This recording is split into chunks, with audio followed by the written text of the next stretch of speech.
Welcome to St Mary's Star of the Sea Cathedral and War Memorial. This building has been part of my life since 1957, when I attended the turning of the first sod by Bishop O'Loughlin as a small 8-year-old child. This is actually the third church built on this site. In 1882, when the Jesuit fathers came to Darwin, they constructed a small timber-framed church on this site. All went well until the cyclone in 1897 that completely flattened the church. In 1902, the Jesuits left Darwin, and it wasn't until 1906, when Father Francis Xavier Zell came as a missionary, that there was need for another church. But it wasn't until 1920 that a larger church was built. In 1948, Bishop Zell retired and was replaced by Bishop John Patrick O'Loughlin in 1949. By that stage, there had already been funds that were accumulating to build a cathedral. So Bishop O'Loughlin and Father Frank Flynn started to put together some ideas of the type of structure that they wanted. Bishop O'Loughlin had a vision for his building.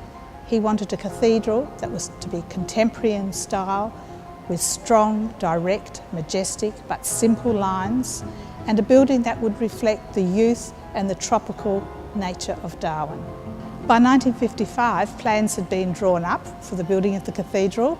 A builder had been found, Carl Johansson, and his offsider was to be John Darcy.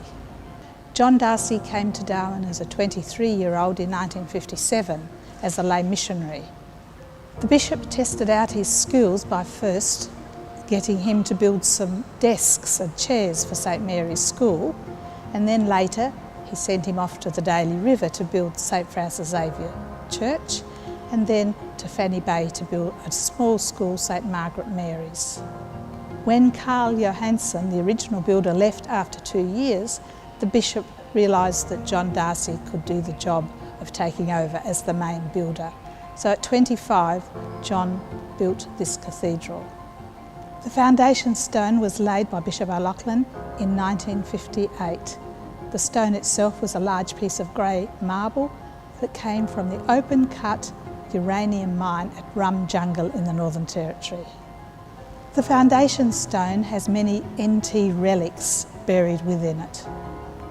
The relics include some small artefacts from Aboriginal land towards Port Keats, a brick from Port Essington, which was a British naval base in the 19th century, and a musket ball from Fort Dundas, another naval base on Melville Island.